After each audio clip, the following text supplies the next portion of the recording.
Fala, torcida tricolor, como vocês estão? Gustavo aqui, diretamente de Barretos, interior de São Paulo. Sejam muito bem-vindos ao canal DNA Tricolor, tá? E eu trago tudo pra vocês, notícias, informações, tudo do São Paulo Futebol Clube, ok? E hoje eu trago pra vocês a escalação do São Paulo para o clássico de amanhã contra o Palmeiras, pelo Brasileirão, valendo a liderança, tá? Bora pra cima desses caras, ok? 9 horas, no Morumbi. Então, sem mais enrolação, deixa seu like, se inscreve, ajuda o São Paulino aqui e bora pro vídeo. Tamo junto. Voltando a falar então um pouquinho do duelo, né, do Choque Rei que acontece amanhã no Morumbi, o treino rolando aqui no CT da Barra Funda. A gente já conseguiu ter algumas informações de que Lucas Ramon, lateral direito, está treinando normalmente com o grupo, então deve ir para o jogo. Lembrando que o Lucas Moura está fora porque fraturou as duas costelas. No outro lado do muro, Palmeiras só treina às 4 da tarde. A gente vai ter que esperar mais um pouquinho para ver se o Abel vai com o Piquerez, com o Arthur, com o Kelvin, com o Giai, porque os jogadores do Palmeiras estão muito desgastados. Mas como a gente estava debatendo muito por aqui, vocês aí, sobre as polêmicas de arbitragem, né, que aconteceram no último Choque Rei pelo Brasileirão, os dirigentes também falaram. Vamos ouvir um pouquinho agora? No final de semana tem um confronto direto. Da última vez que o Palmeiras foi no Morumbi, teve uma grande vitória, mas um jogo que ficou marcado por outras questões. Se eu sabia que a consequência desse jogo ia ter a consequência que teve, onde 2 ou 3 equipas se uniram contra o Palmeiras, eu preferia ter perdido esse jogo. Nosso adversário ganhou o último jogo por erros crassos de arbitragem. O fato é que ganhou. E nós, infelizmente, nós temos tido, nesses confrontos, em 2 competições distintas, erros que, não raros, favorecem ao adversário. Isso do São Paulo é para criar pressão, isso não vai funcionar mais, isso chega, gente. O futebol, se você quer evoluir, tem que parar com essas manias. E por isso, e eu disse isso da última vez que nos enfrentamos, é por isso que a arbitragem ela tem que permitir que o jogo se resolva no campo. Infelizmente, isso não tem acontecido. Então nós desejamos que a arbitragem aplique a regra e que se permita às 2 equipes se confrontarem e ver quem é mais competente, né? Acho que mais uma vez o São Paulo demonstra a sua forma de agir que vem de tantos e tantos anos. Precisamos acabar, senão o futebol não vai evoluir. Já foi confirmado o Daronco? Eu acho que o Daronco é um excelente árbitro. Tem tudo para levar o clássico tranquilamente.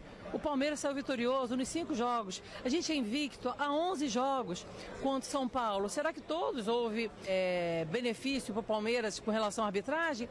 E o bastidor deixa eles discutirem. Nós não temos esse problema. Eu e a Leila nos amamos muito bem.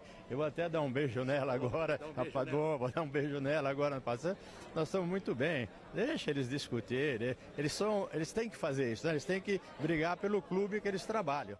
O São Paulo ele tem que lembrar que nos últimos 5 jogos, o Palmeiras saiu vitorioso nos 5 jogos. Eu não sei se eu sou ingênua e posso ser, mas eu tenho uma expectativa no futebol dos 2 times. Acho que o São Paulo vem jogando muito bem, perdeu para o Galo, mas vinha apresentando um futebol bem treinado, bem qualificado, que não justificava a troca de treinadores pelo que apresentava em campo. E o Palmeiras é um time que está se fortalecendo. O Vitor Roque não está 100%, agora está voltando. É uma equipe que o John Nara já virou um titular, que era o que todo mundo imaginava. Por que só falam de arbitragem? Por que só falam desse assunto? Marco, não está na hora de jogar futebol? Eu acho que tá. Só que, infelizmente, tem havido lances muito polêmicos no jogo do São Paulo e Palmeiras. Pró e contra. Talvez muito mais contra o São Paulo do que contra o Palmeiras. Mas eu não vou aumentar essa dose de discussão. Você confia no Daronco? Eu confio no Daronco se ele correr. Se ele apitar, sem depender do VAR. Segunda-feira não. Eu confio, moralmente confio, claro que confio. Só que mas eu não tô falando nesse aspecto, tô falando até no aspecto administrativo do jogo. Eu acho que ele pica muito o jogo e ouve muito o VAR. Eu gostaria que ele fosse mais decisivo como quando no começo de carreira. É como o Voaden. Voaden era um árbitro que deixava o jogo correr, apitava bem. A hora que ele cresceu, ele começou a picar o jogo. Então, que o Daronco continue... O Voaden é o chefe dele hoje. Que continue a sua trajetória como começou a carreira. Correndo no campo, apitando em cima e não dependendo do VAR. E vocês, Garbi? Sabe o negócio? Não tem semana mais chata no futebol brasileiro do que a semana pré-São Paulo e Palmeiras. Ué, por quê? Louco, que isso? Não, mas... Tem a semana pré-Grenal, é mais chata. É mais tensa. Cara, porque assim, na minha opinião, parte de 3 lados, tá? Essa chatice que é o assunto pré-São Paulo e Palmeiras. Já diria Skank, tudo tem Não, mas 3 é lados. verdade, a parte do Palmeiras, com o discurso de Abel, com o discurso de tal, parte do São Paulo também, que quer ficar dando farpinha, e parte da imprensa também. Isso não existe, gente. Não, mas é impressionante. Chega a semana pré, começa a falar de polêmica passada, de tal, jogar uma pressão em cima do árbitro, que na minha opinião não tem que ser assim. Sgarbi Ombudsman. Não, mas é verdade, cara. São duas equipes jogando bem. Que mundo você vive, Sgarbi? Ronaldo, é verdade. Chega, pergunta pro Abel na coletiva. Abel, e aquele lance? O Abel vai e fala uma besteira, na minha opinião. Ele fala como se aquilo tivesse prejudicado o Palmeiras. Mas o Abel, ele não engoliu essa história até hoje. Essas críticas à arbitragem, a um favorecimento possível para o Palmeiras, isso ele não engole até hoje. Ele sempre dá uma resposta. Não engole, mas parte... E aí uma meia-culpa, assim, a imprensa Não tá na também. hora de esquecer e viver o presente? Então, mas, cara, vira uma discussão assim, de polêmica, nada a ver. mas peraí. Acabaram de se encontrar no Campeonato Paulista. Aí é que tá. Aí no último jogo, teve um pênalti do Gustavo Gomes que não foi marcado. Que não foi marcado. Então, assim, São Paulo foi marcado uma vergonha também, não teve... É isso, cara. Exatamente. E aí fica alimentando uma discussão de como se, nossa, só arbitragem. Tem sido uma questão. A diferença é quando marcou o pênalti. Tava 1-0, o São Paulo empataria. O Costa também falou besteira. E outro 2-0, já tava morto o jogo. Concordo. Everton Guimarães, esse assunto arbitragem é sempre mais importante do que o próprio choque rei. Toda vez a mesma coisa, pelo menos nos últimos anos. Renata, sabe o que acontece? Quando entra no período de jogos importantes, dos clássicos, acontece muito lá no Sul, acontece aqui em Minas, acontece aí em São Paulo. Essa estratégia de apontar para a arbitragem é uma estratégia manjada de atenuar o fracasso.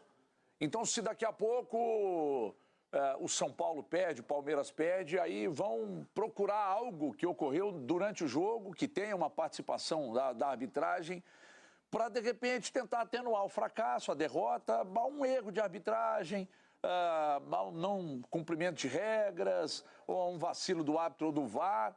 Eu estou com o Sgarbi nessa aí, é chato, porque tira o brilho e tira a importância do jogo. E aí fica a semana inteira a discussão. Problemas aconteceram? Sim, problemas aconteceram.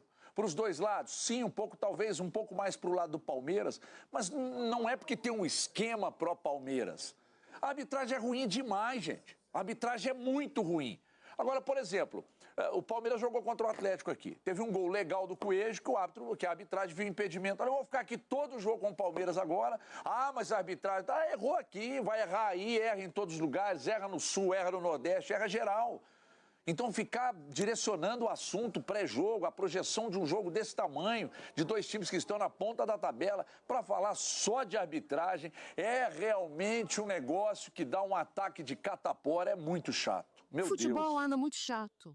Olha só, pode colocar a escalação para a gente até começar a idealizar melhor esses dois times, porque o São Paulo vem jogando muito bem, já era assim com o Hernan Crespo, o Roger perdeu esse jogo contra o Galo, mas o São Paulo tem uma constância. O Sabino foi elogiado pelo Sgarbi, o Danielzinho com o Marcos Antônio e o Bobadilla, essa trinca tem funcionado muito bem. É uma pena a ausência do Lucas Moura, mas o Cauli está tendo uma super oportunidade de jogar contra o Palmeiras num choque rei para poder se destacar. E essa dupla de frente, Calleri e Luciano, é inquestionável. Calleri voltou à sua melhor forma. O Luciano, em clássicos, normalmente ele aparece mais e tem o combustível também, motivação. Aqui na lateral, eu acho que ele vai de Enzo Dias, mas pode aparecer o Wendel. O Roger pode ter alguma carta na manga. E o Lucas Ramon também é outro jogador que chegou no São Paulo e ele caiu como uma luva nesse time Cicinho. São Paulo pode ganhar, sim, jogando em casa com a sua torcida. Tem que esquecer da arbitragem e jogar bola.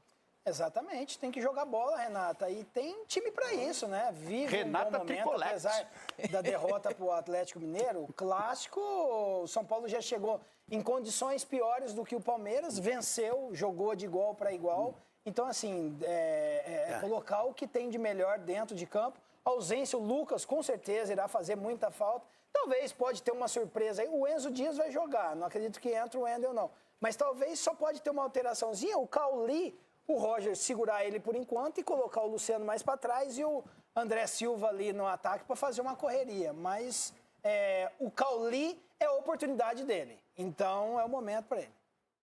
Bom, torcida, agora eu trago para vocês um pedaço da entrevista do presidente do Flamengo, falando a respeito do Calleri, né? O André Hernan perguntou para ele se eles têm interesse, se eles estão vendo alguma coisa. Eu achei meio estranho isso aí. O cara fala que não tem interesse, mas, enfim, vocês vão ver. Falo sobre nomes de atletas, eu falo sobre o processo, porque quando a gente fala de qualquer posição de um elenco de futebol, você sempre tem 8, 10, 12 nomes que você avalia. O fato de você avaliar esses atletas não significa dizer necessariamente que você vai sondar se eles estão disponíveis, não significa dizer que você entrou em negociação, e muitas vezes o fato de você entrar em contato e buscar saber qual é a intenção, qual é o momento, não significa dizer necessariamente que a conversa vai evoluir. Então esse é um assunto do Boto, ele que cuida disso, e eu converso com ele quando chega a hora dele chegar e dizer o seguinte: olha, eu estou convicto que eu quero o Hernan e não quero o BAP, vamos sentar, vamos conversar, e só nesse momento eu vou me posicionar. Eu acho o Calleri um grande jogador, tem uma história importante no futebol, e especialmente para o São Paulo, né? Eu guardo um pouquinho de mágoa dele, daquele gol que ele fez naquela Copa do Brasil no Maracanã contra a gente. 2023. Pois é. Mas ele é um grande jogador e eu desejo tudo de bom para ele. Eu acho que ele tem a cara do São Paulo e, opinião minha como torcedor, claro que tem uma série de outras coisas, eu não sei o que acontece no São Paulo, mas eu acho que São Paulo e Calleri tem tudo a ver. É a respostinha ali, meio pra desviar o foco. No final? Eu senti. Mas foi um pouco daquilo que o Hernan falou do Paes, né? Ah, não quero, não sei o quê, mas não quer dizer que se você liga, que você pergunta o salário, que pergunta quanto quer, isso, aquilo, quer dizer que eu quero. Né, Hernan? Foi mais ou menos isso, né? Acho legal esse carro aí e tal. Eu sei que é difícil de conseguir comprar e tal. O dono não quer se desfazer. Quanto custa? Mas eu gosto dessa cor vermelha. Eu gosto dessa cor vermelha, dessa cor preta e branca, dessa cor, desse banco de couro, dessa roda de liga leve. Sabe tudo do produto. Mas eu não tô olhando e tal. Mas a gente precisa, de fato, trazer a informação de que o que o Boto fala faz sentido total no que é o trabalho do Flamengo nessa busca por reforços. O Flamengo tem um departamento muito competente de análise de mercado, que faz todo o trabalho ali de mapear os nomes, é passado para o Boto, quem dá o aval é o presidente BAP e, obviamente, o Bruno Andrade vai trazer a informação, o Calleri não tem nome escrito ali na lista. Fico com a sensação de que o BAP é muito atento ao noticiário, é muito atento ao que acontece no mercado, claro, óbvio, e deve ter falado assim, olha, aquele argentino que fez o gol na gente na final da Copa do Brasil vai acabar o contrato. E aí, de repente é uma boa? Assim, não passa de uma observação / análise, mas não quer dizer que vai abrir conversa o que está na lista final, na lista dura ali, na lista pronta, de reforços que de fato o Flamengo tá olhando, viu, Bruno? Bom, torcedor tricolor, trouxe aqui pra vocês a escalação do São Paulo, a questão da arbitragem que já tá enchendo o saco, mas tá enchendo o saco de quem é beneficiado, né? Porque a gente sempre entra traumatizado, pô, a gente sempre entra com medo, com receio, porque o São Paulo pode jogar bem quanto for. O São Paulo pode estar com Pelé, Garrincha, Zico, sempre vai ser prejudicado. Essa é a questão que a gente sempre leva. Não é questão de frescura, é questão de que acontece, é questão de que sempre acontece, entendeu? Então, eu concordo com a questão da mídia, que a mídia realmente fica colocando isso. Nem aparece a questão de ser líder e vice-líder. Você vê o tanto que tá batida essa questão da arbitragem. O tanto que tá chato. Porque ninguém aguenta mais erro. Ninguém aguenta mais. Os caras têm a regra, têm o VAR e mesmo assim conseguem errar. Então, é inacreditável. É inacreditável.